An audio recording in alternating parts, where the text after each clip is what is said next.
What's up, guys? Welcome back to another episode. What's up, Tankwashington?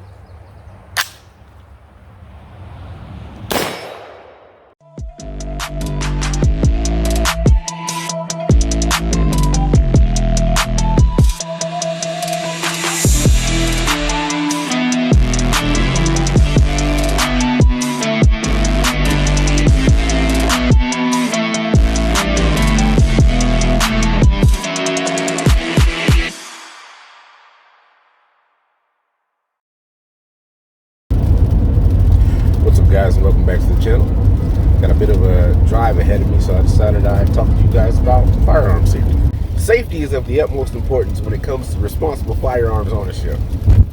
Sticking to proper safety practices and guidelines not only promotes a safe environment, but it also prevents accidents, possible injuries. This can generally be boiled down to 4 basic rules. Now, depending on where you look or who you ask, there could be more, but generally there are 4. Rule number 1, treat every firearm as though it's loaded. Now what this means is, regardless of whether you believe a firearm is unloaded, treat it as though it is loaded.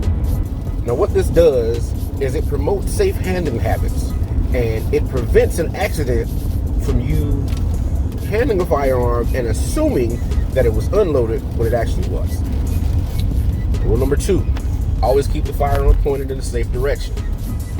What does this mean? Basically, if it's something that you would not want to damage or destroy, don't point your gun at it. Accidents do happen, and accidents happen when the rules are broken. You'll hear a lot of people talk about muzzle discipline. Basically, that's what muzzle discipline is. Keeping your firearm pointed in a safe direction at all times. Never covering the muzzle with anything that you do not wish to damage or destroy. Rule number 3, keep your finger off the trigger. Until you have your sights on target and you are ready to shoot, your finger should not be on the trigger.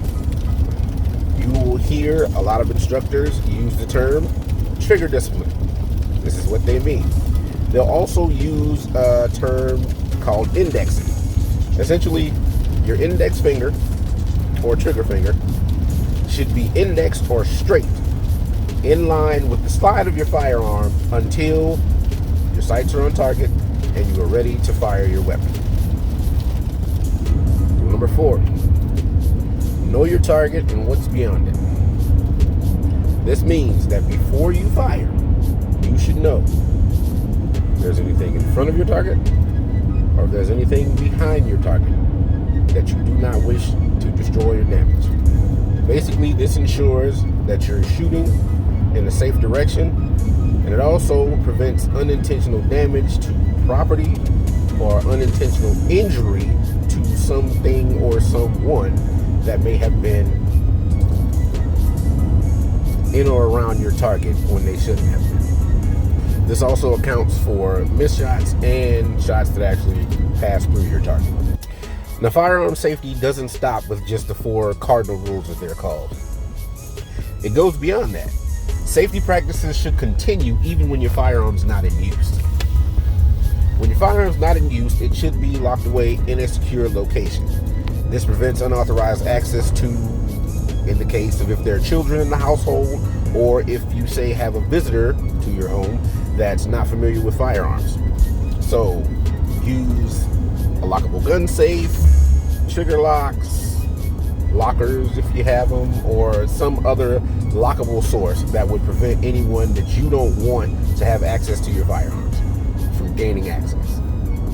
If you are new to firearms, when you buy a new firearm, it comes with an owner's manual. Read the owner's manual.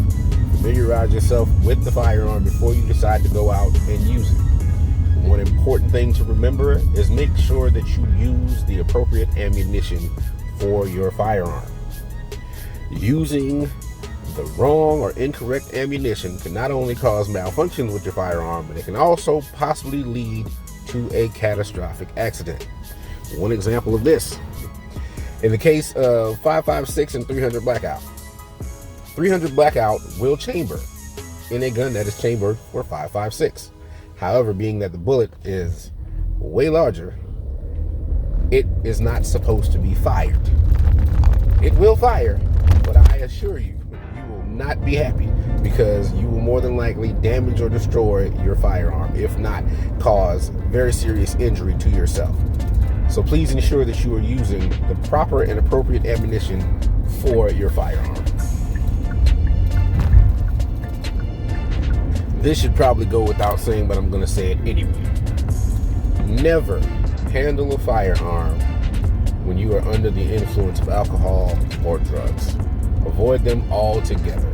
Anything that can basically inhibit your judgment or decision making or your coordination, keep them away from firearms. This is an almost guaranteed recipe for disaster, for somebody getting hurt or something being damaged that you didn't intend to. So alcohol, drugs, whether it be prescription medication, if you are under the influence of anything, stay away from your firearm.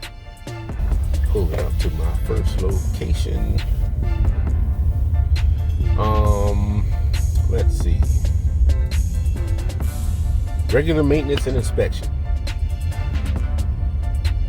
Maintaining your firearm is another important safety practice.